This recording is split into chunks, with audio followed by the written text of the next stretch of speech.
Well, Valentine's Day may be over, but the celebration of heart health continues throughout the month of February. It is so important as heart disease remains the leading cause of death in the United States. This morning, here to help us be good to our hearts is Food City Registered Dietitian Elizabeth Hall. Good morning, Elizabeth. Good morning, Amy. Well, certainly it seems like everybody thinks about Valentine's Day when it comes to February, but Heart Month continues for another couple of weeks and so important. Definitely. And you know, a couple of weeks ago, we talked about walnuts and how they can be beneficial for heart health. So today we're diving into other food groups and how they can help to lower your risk factors for heart disease. Like you said, heart disease remains one of the leading causes of death. So we're really focusing on those modifiable risk factors that can decrease our risk and keep our heart healthy and strong. So first of all, when you're talking about healthy eating, I know I say this a lot, but it really is all about balance and moderation. So there really isn't one food that's going to make or break your health. There really are foods that are more nutrient dense and that can provide really important nutrients for your body, and kind of thinking about food as medicine, right? It can help to prevent disease, it can help to treat disease, but it really is about our eating patterns over time. So it's okay if you ate some chocolate, you know, on Valentine's Day, or maybe ate a little bit more than you're used to. That's totally fine, because it is all about healthy eating patterns. So we're going to start off with fruits and vegetables today. Of course, that's a no-brainer. Everyone knows that that's important for overall health and for heart health as well. But fruits and vegetables are really high in nutrients, and I say this a lot as well. You know, they're really high in nutrients but lower in calories. And a calorie, of course, is that unit of energy. So we all require a different amount of energy each day to keep our body moving. And that's also important for weight management, right? If we eat more calories than what our body uses, we might gain weight. And that's important for reducing your risk factors, as well as maintaining a proper weight for you and for your body.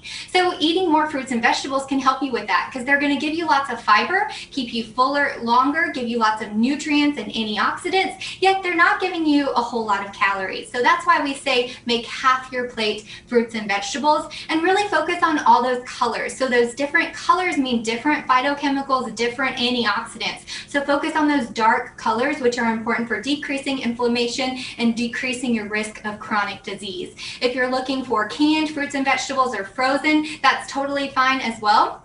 Just making sure that you're choosing options that are lower in sodium, lower in added sugars and things like that. So you can pretty much tell that on the outside of the package, and you can make sure to choose options that are a little bit lower in sodium, because we are going for less than 2,000 milligrams of sodium a day, which is important for keeping a healthy blood pressure, which also relates to heart health. So moving on from fruits and vegetables, I know I could talk about that all day, but we're going to focus on grains and starches now. So these are important because they're providing carbohydrates, your body's primary energy source. Of course, we know all carbohydrates aren't created equal, right? We're going for more of those whole grain options, such as whole grain bread, whole wheat pasta, things like that, brown rice, even our potatoes and our beans and things, those are giving us high fiber options. So we're going for more of those whole grains, high fiber options, which are important for digestive health, but also heart health. So you can find lots of options for that throughout the store as well. Moving on to protein and dairy.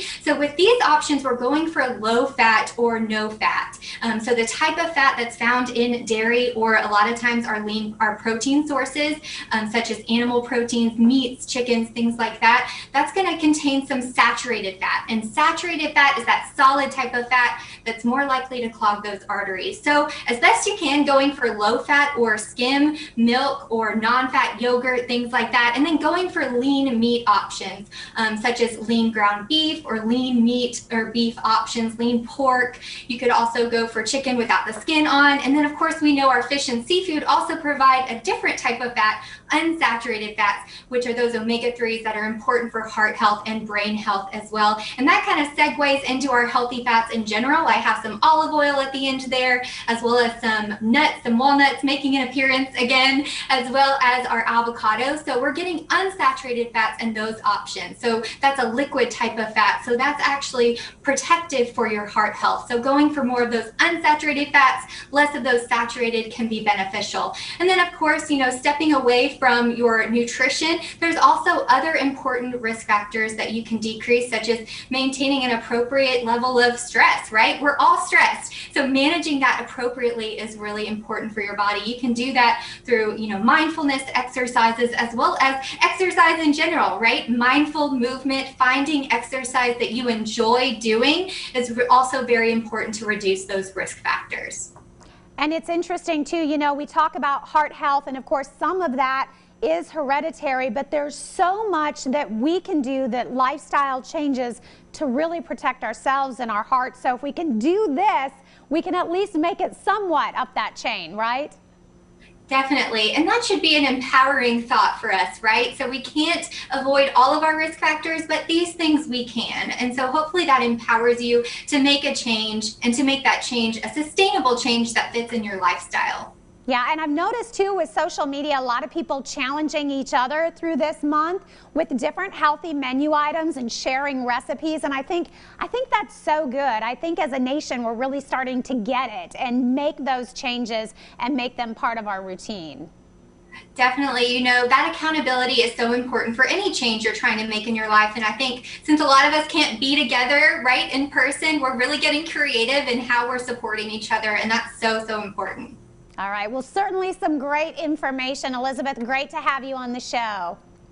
Thanks for having me. All right, if you would like more, you can always check out, she also has great stuff on the website, foodcity.com, and of course, www.heart.org for more information on heart disease. We'll be right back.